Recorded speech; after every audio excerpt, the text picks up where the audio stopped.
Meio-dia e 3, o J1 está chegando com as principais notícias do entorno de Brasília e de todo o estado também. Obrigado pela audiência e companhia. Aqui no J1 você participa com a gente, mandando o seu recado pelo nosso WhatsApp, 984424000. Na edição de hoje, a gente fala que por causa da morte do Monsenhor Epitácio Cardoso, um dos acusados de desviar dinheiro de fiéis da Diocese de Formosa, as audiências marcadas para hoje foram desmarcadas. Os detalhes desse assunto a gente conta daqui a pouco e você vai ver também. Em Lusiânia, a criança fica presa na porta de um micro-ônibus. O estado de saúde dela é gravíssimo. 10 pessoas foram detidas em Goiás suspeitas de participarem de uma rede de pedofilia e pornografia infantil. Desesperada, a mãe denuncia que ex-marido desapareceu com os 3 filhos sem deixar pistas. Operação Decantação. TV Anhanguera teve acesso ao inquérito feito pelo Ministério Público Federal que mostra detalhes de como o esquema de corrupção funcionava. E você vai ver também os preparativos do Lusiânia para o jogo de volta das quartas de final do Campeonato Candango. E tudo o que vai rolar na nossa região no fim de semana. É o programão. Tudo isso você confere agora no J1.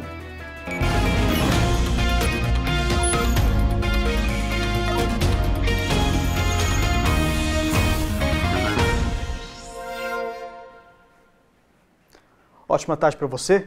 Uma criança ficou presa na porta de um micro-ônibus por mais de 10 minutos. Isso aconteceu ontem aqui em Lusiânia. A porta fechou no pescoço do menino de apenas 12 anos. Ele teve de ser transferido às pressas para o Goiânia. O vídeo mostra o momento exato em que os policiais tentam reanimar a criança, que já estava desacordada e sem nenhum sinal de vida. Tiago Araújo, de 12 anos, prendeu o pescoço na porta do veículo. Verificou os sinais vitais dele, não tinha nenhum. O pai dele muito nervoso, gritando, chorando. Aí a gente acalmou o pai dele, pedimos para o pai dele ajudar a gente. Enquanto eu fazia, o meu colega sinalizando a rua, eu fazia a massagem cardíaca e o pai fazia a respiração. Adriana é prima da vítima. Foi ela quem chamou os policiais que prestaram os primeiros socorros. Assustada com tudo que viu, ela conta que a ação rápida dos policiais foi fundamental. Esses policiais realmente foram anjos, porque é um menino que estava desacordado e eles há muito tempo, há bastante tempo, e eles conseguirem animar. Segundo informações da prima da criança, o garoto ficou por aproximadamente 12 minutos com o pescoço preso na porta do micro-ônibus, até que alguém viu e chamou os familiares. Depois da ação dos policiais, logo o corpo de bombeiros chegou e trouxe a criança para a unidade de pronto atendimento, onde foi estabilizada. O garoto logo foi encaminhado para Goiânia. Segundo familiares, o caso é delicado e precisa de uma atenção especial. Ele estava bem roxo, o rosto sim bem roxo. Foi desesperador mesmo ver ele naquela situação. A criança está internada no Hugo, em Goiânia, em estado gravíssimo e respira por ajuda de aparelhos. A gente fala agora da operação da Polícia Federal que apreendeu malas de dinheiro. Operação em que um dos investigados é o ex-governador de Goiás, José Eliton. Essa operação investiga desvio de dinheiro da Saneago. 5 pessoas foram presas. Esta mala com R$1 milhão estava na casa de Luiz Alberto de Oliveira, ex-chefe de gabinete do ex-governador Marconi Perillo do PSDB. Na casa da filha de Luiz Alberto, Gisela Oliveira, a polícia encontrou outra mala, com cerca de R$800 mil. 5 revólveres e uma pistola foram apreendidos e os 2 acabaram presos. O carro dele, pela baixa rodagem dele, a gente suspeita que ele é utilizado apenas como bunker, para guardar dinheiro. 5 mandados de prisão e 8 de busca e apreensão foram cumpridos. Um dos alvos foi o apartamento do ex-governador de Goiás, José Eliton, também do PSDB. O advogado de José Eliton negou que o ex-governador tenha ligação com o dinheiro encontrado hoje. Isso é um absurdo, isso é uma ilação absurda que eu vi pela mídia, mas não tem nada a ver. A operação investiga fraude em licitações e desvio de dinheiro da Companhia de Saneamento de Goiás. 3 empresas de um único dono foram beneficiadas em contratos com a Saneago, mesmo com impedimentos fiscais. Empresários, dirigentes da empresa e agentes públicos são investigados pelos desvios. A Polícia Federal afirma que parte do dinheiro recebido pela empresa era repassada para o chefe de gabinete. A Polícia Federal disse que os desvios investigados na operação aconteceram entre 2012 e 2016, quando José Eliton era vice-governador de Goiás e secretário de Segurança Pública do estado. Na operação de hoje, além do ex-chefe de gabinete Luiz Alberto e da filha dele, foram presos um diretor da Saneago e 2 empresários. A Justiça determinou o sequestro de 65 imóveis avaliados em 35 milhões de reais. E o bloqueio de 180 milhões de reais de contas dos 5 presos. A defesa de Robson Borges Salazar disse que a prisão não tem fundamento, que acredita na justiça e busca a liberdade do cliente. A defesa de Luiz Alberto de Oliveira e Gisela Silva de Oliveira disse que ficou esclarecido que todo o dinheiro encontrado é lícito, declarado no imposto de renda e seria usado para a compra de um apartamento. Sobre as armas, explicou que são registradas e mantidas em casa por questões de segurança. A Saneago disse que está colaborando com as investigações. O ex-governador José Eliton disse que vai dar uma declaração assim que tiver acesso ao inquérito que baseou a operação. A defesa de Marconi Perillo disse que não vai se manifestar porque o ex-governador não é investigado. Nós não conseguimos contato com a Sanafer. Daqui a pouco a gente volta a falar sobre esse assunto. Vamos falar agora sobre o afastamento do reitor da Universidade Estadual de Goiás. O reitor da UEG foi afastado do cargo por suspeitas de irregularidades. Ontem, ele falou sobre essas acusações. O reitor convocou a imprensa para explicar por que pediu o afastamento do cargo. Disse que politicamente não vê abertura para diálogo com o novo governo e que tentou preservar a autonomia da UEG diante das suspeitas de irregularidades. Haroldo Heimer é investigado pela Controladoria Geral do Estado por nomear a si próprio, familiares e amigos para cargos de alta remuneração no Pronatec, o programa do governo federal que oferece cursos técnicos e profissionalizantes aqui no estado. Heimer diz que não há ilegalidade nisso, mas acredita ter falhado ao fazer as contratações sem processo seletivo. Não deveria ter havido a nomeação dessas pessoas aparentadas, deveria ter tido o cuidado. Como o coordenador do Pronatec, Heimer recebia R$ 7.500 por mês para cumprir carga horária de 20 horas por semana. Como reitor, o salário era de mais de R$ 30 mil para 40 horas semanais de trabalho. Ele disse que ainda atua como professor e que as atividades são compatíveis. É um trabalho adicional que pode ser realizado em diferentes momentos. Haroldo Heimer continuaria no cargo até 2020. O Conselho Universitário aprovou por unanimidade a saída dele e decidiu antecipar as eleições para junho. Até lá, o pró-reitor Ivano De Villa fica no comando da UEG. Eu espero e eu confio que, ao final, eu consiga demonstrar que nós fomos bons executores do Pronatec aqui em Goiás. Uma auditoria completa da Controladoria deve ser divulgada ainda hoje. E uma criança de 5 anos que estava internada de forma improvisada no corredor do Hospital Materno Infantil em Goiânia morreu ontem. Ela aguardava uma vaga de internação. O vídeo gravado mostra a mãe com a criança no colo no corredor do Materno Infantil. Diogo Soares Carmo, de 5 anos, que tinha síndrome de Down, estava internado de forma improvisada com outros pacientes da unidade. Já nessa imagem, a mulher aparece chorando e sendo amparada por outras pessoas. A assessoria de imprensa do hospital confirmou que a criança morreu enquanto aguardava a transferência para um leito. O tio do Diogo conta que o sobrinho começou a passar mal no início da semana. Foi levado para o CAIS de Campinas e liberado. Eles falaram, estava com suspeita de dengue, né? E passaram medicação, retornou para casa, né? E em casa agravou mais, começou a falta de ar, dor no corpo dele.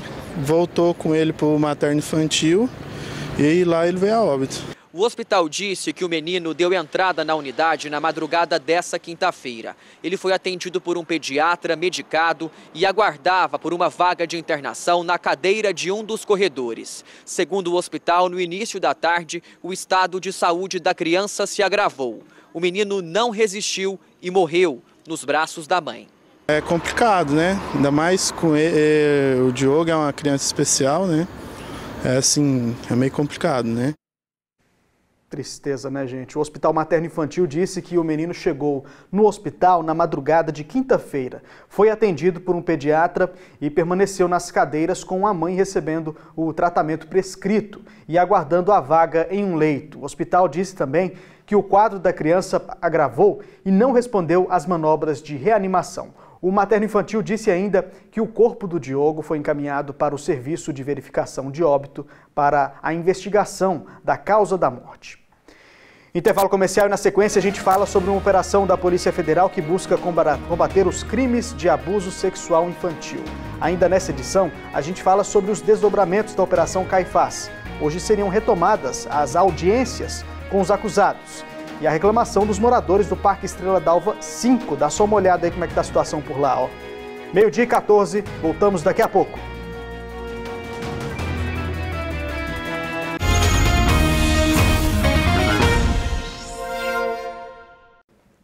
Estamos de volta com o J1. A gente fala agora que hoje vai acontecer aqui em Lusiânia, na Câmara Municipal, uma audiência pública para discutir o aumento da tarifa do transporte público aqui na região do entorno de Brasília. A gente sabe que o transporte público aqui da região é problemático demais, muita gente reclama da qualidade dos ônibus, né? Reclamam também dos valores cobrados nas passagens. Sobre esse assunto eu vou falar agora ao vivo com a repórter Thalia Santos, que tem mais informações sobre essa audiência. Thalia, boa tarde para você. Oi, Anderson, boa tarde para você, boa tarde a todos. Pois é, a possibilidade de um reajuste da tarifa não agrada ninguém, mas como essa é uma audiência pública, a população, a comunidade pode e deve participar. Essa audiência é promovida por uma comissão da Assembleia Legislativa do Estado e vai discutir o reajuste da tarifa de transporte semiurbano e intermunicipal aqui do entorno e como deve ser feito o cálculo tarifário, além dos impactos que podem gerar para a população e para a economia local. O último aumento autorizado pela NTT foi no dia 24 de fevereiro, um aumento médio de 30 centavos por passageiro. Segundo a NTT, a publicação dessa deliberação autoriza o reajuste da tarifa do semiurbano em até 5%. A audiência será hoje às 7 horas da noite na Câmara Municipal, que fica no centro da cidade. Anderson. Esses reajustes acontecem, né, em melhorias no transporte público, que é o que a população mais espera.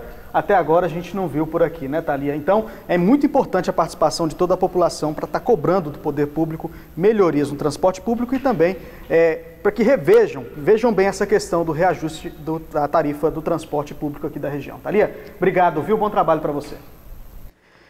10 pessoas foram presas aqui em Goiás, suspeitas de participarem aí de uma rede de pedofilia e pornografia infantil.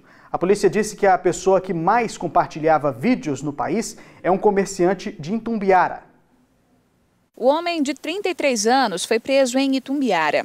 Computadores e CDs que armazenavam conteúdo pornográfico envolvendo menores foram apreendidos na casa dele. Segundo a polícia, o suspeito foi identificado como uma das pessoas que mais postava esse tipo de material na internet em todo o país. A gente está autuando ele por armazenar conteúdo pornográfico envolvendo criança e adolescente, mas também tem o delito de compartilhar, eventualmente tem investigados compartilham, tem um delito também de produzir. Esta foi a 4ª fase da Operação Luz da Infância, deflagrada em 26 estados e também no Distrito Federal. Em Goiás foram cumpridos 33 mandados de busca e apreensão. Os alvos da operação foram identificados pelo Laboratório de Inteligência Cibernética do Ministério da Justiça. Os arquivos coletados na internet foram repassados para a Polícia Civil, que começou a investigar os suspeitos. William de Araújo Urzedo, de 33 anos, que mostramos na reportagem, pagou fiança de R$6 mil e vai responder em liberdade. Nós não conseguimos contato com a defesa dele. Agora uma história triste de uma mãe desesperada, gente. Ela denuncia que o ex-marido desapareceu com os 3 filhos sem deixar pistas. A última vez que Jennifer esteve com os filhos foi no dia 23 deste mês. Ela foi casada por 7 anos e há 9 meses se separou de Julianderson de Oliveira Santos, de 29 anos. O homem continuou cuidando dos filhos, Ágata, de 6 anos, Cauê, de 7 e a enteada Yasmin, de 13 anos. Jennifer disse que tinha combinado com o ex-companheiro que ele levaria as crianças no começo da semana, mas isso não aconteceu. Me trago os meninos no domingo, eu preciso deles aqui cedo, principalmente para levar Yasmin no hospital, eu quero saber o que está acontecendo. E assim ele não trouxe. Quando foi 4 horas da tarde que ele falou que iria trazer também, ele não trouxe. Quando foi 9 horas ele não trouxe. Na segunda-feira também não trouxe, só foi falando que estava chegando e nunca chegava. Quando foi terça-feira pela manhã, ele não me respondeu, não me atendia e eu fui na casa dele, onde eu vi que já não tinha mais nada. Segundo vizinhos que não quiseram gravar entrevista, eles viram um homem saindo de casa com um carro lotado de compras de supermercado e malas. Para alguns, ele disse que iria passar um tempo em Goiânia. Para outros, de que teria arrumado um emprego no Mato Grosso. Depois disso, ele colocou as crianças no carro e desapareceu. Ainda não se sabe se ele saiu do estado, mas Julie Anderson está sendo procurado por subtração, que é sequestro de incapazes. A investigação vai seguir com o intuito de encontrar essas crianças e submetê-las ao Poder Judiciário, considerando que na primeira análise percebemos que elas estavam num ambiente que não é propício para a criança. Se ele tiver feito alguma coisa com minha filha, que ele pague, ele tem que pagar. Eu não sei se meus filhos estão comendo, estão bebendo, se os meus filhos estão dormindo, o que aconteceu, eu não sei. Não tenho o que dizer, entendeu? Eu simplesmente nunca esperei isso. Qualquer informação pode ajudar, então anote o número aí, é o 3625-1224, vou repetir, 3625-1224. Uma adolescente morreu no hospital depois de ser medicada. O caso aconteceu em Ceilândia. Ainda não se sabe o que a Alice teve. Ela reclamava de muita dor na barriga, vomitava e sentia falta de ar. A adolescente tinha 15 anos e morreu na noite de ontem enquanto recebia atendimento no hospital de Ceilândia. Antes de ser atendida no pronto-socorro, a família, que mora em Águas Lindas de Goiás, fez uma verdadeira peregrinação por vários hospitais do DF, desde sexta passada até encontrar atendimento ontem. E isso só aconteceu depois de esperar por 8 horas na emergência, como contou o irmão, o Alisson. A gente foi no hospital de Taguatinga a primeira vez. Aí o médico atendeu, simplesmente mandou para casa e mandou encaminhamento para o hospital do Paranoá. Aí o pessoal foi para o hospital do Paranoá, chegou lá nem atenderam. A gente foi para a UPA de Ceilândia, só que na UPA de Ceilândia falou que também não tinha atendimento. E da UPA de Ceilândia foi para o hospital de Ceilândia, porque onde foi onde aconteceu tudo. O pai da Alice acredita que, além da negligência na demora pelo atendimento, a filha recebeu alguma medicação errada. Quando a injeção bateu, que ele soltou ali, ela já foi falando, pai, minha cura faleceu. Que ela estava conversando, falando, alegre, tudo. E na hora que a injeção bateu, ela... Sabe? Ela estava muito fraquinha, desde sexta-feira que ela não comia, só vomitando, até água ela vomitava. E se ela tivesse tido atendimento urgente, ela não tinha morrido não. Primeira vez que ela tomou coisa na veia foi essa vez. A família registrou a ocorrência na delegacia. Segundo a Polícia Civil, a Alice foi atendida aqui no Hospital de Ceilândia às 8h15 da noite pelo médico plantonista. Foi o tempo de ela receber a medicação na veia, dada pelo enfermeiro e prescrita pelo médico, que às 9h30 da noite a Alice não resistiu e morreu. A polícia disse ainda que o corpo foi levado ao IML para que seja descoberta a causa da morte. O enterro deve ser só amanhã. Hoje de manhã nós fomos até o Hospital de Ceilândia, mas ninguém quis gravar entrevista. Tristeza, né, gente? A gente, claro, vai continuar acompanhando esse caso. E agora nós vamos abrir espaço para a população e mostrar a reclamação de quem vive no Parque Estrela d'Alva 5. A falta de asfalto por lá é o que está tirando o sossego do morador. Dona Maria é moradora antiga da Rua do Angigo, no Parque Estrela d'Alva 5. Ela e os vizinhos sofrem pelo mesmo motivo: falta de infraestrutura. São muitos buracos. A rua nunca teve pavimentação, mas o IPTU não atrasa. Todo ano chega, benefício para a gente que não chega. Quando chove, a água é demais, a gente não pode nem sair dentro de casa. Carro atolado, carro quebrado, ó, desse jeito aí. São tantos buracos que a rua está praticamente intrafegável. Esse carro transportando uma carrocinha não conseguiu passar e desistiu de continuar viagem. Essas são cenas comuns. A buraqueira está colocando em risco quem passa por aqui. O Marcos já caiu de moto várias vezes. Não tem como passar. Ontem mesmo eu passei aqui, eu escorreguei e caí. Ele falou que ia jogar um cascalho aqui, mas não adiantou nada. Olha os buracos abrindo aí de novo. A equipe de reportagem do J1 já veio várias vezes aqui no Parque Estrela d'Alva 5 para mostrar a situação dos moradores, mas nada nunca é feito por eles. E cada vez que a gente volta aqui, a situação está pior. Como, por exemplo, dá só uma olhada nessa cratera que está se abrindo bem na porta da casa desse morador. Situação que está cada vez mais difícil. Quando esse passou a máquina, ficou até bom, né? Que não estava chovendo. Choveu, virou isso que vocês estão vendo aí, ó, só buraco. Não tem jeito de passar de bicicleta, nem moto, nem carro, nem nada. E o PTU está aí, né? Tem 320 para pagar, né? A situação desses moradores aí está bem complicada, como a gente acabou de ver, né? Vamos às respostas, então. A Secretaria de Obras de Lusiânia disse que o bairro recebeu mais de 40 mil metros quadrados de asfalto. Para este ano, já existe um projeto e as ruas serão pavimentadas após a aprovação e a liberação desse recurso. A gente, claro, segue acompanhando esse caso para que algo seja feito de vez para resolver o problema desses moradores. E você que está acompanhando o J1 pode participar da nossa programação comentando as reportagens que a gente mostra aqui. É só anotar o número do nosso WhatsApp 984424000. Toda a região do entorno aqui de Brasília pode participar. Se você quiser enviar uma sugestão de reportagem, tem também o nosso aplicativo, o QVT. É só baixar de graça aí no seu aparelho celular. Outra forma é o nosso e-mail, jornalismo.lusiania@tvanhanguera.com.br, e tem também o telefone da nossa redação, 3622-1600. Intervalo comercial, na sequência a gente fala de esporte, você vai ver como o Azulão está se preparando aí para a segunda partida contra o Paracatu pelas quartas de final do Candangão. E a gente mostra que as audiências da Operação Caifás tiveram que ser adiadas por conta da morte de um dos acusados, o Monsenhor Epitácio. E ainda nessa edição, a gente mostra também o susto que um funcionário da CAESB passou em Brasília. A imagem assustou muita gente e os detalhes desse caso eu te conto daqui a pouco. Voltamos já!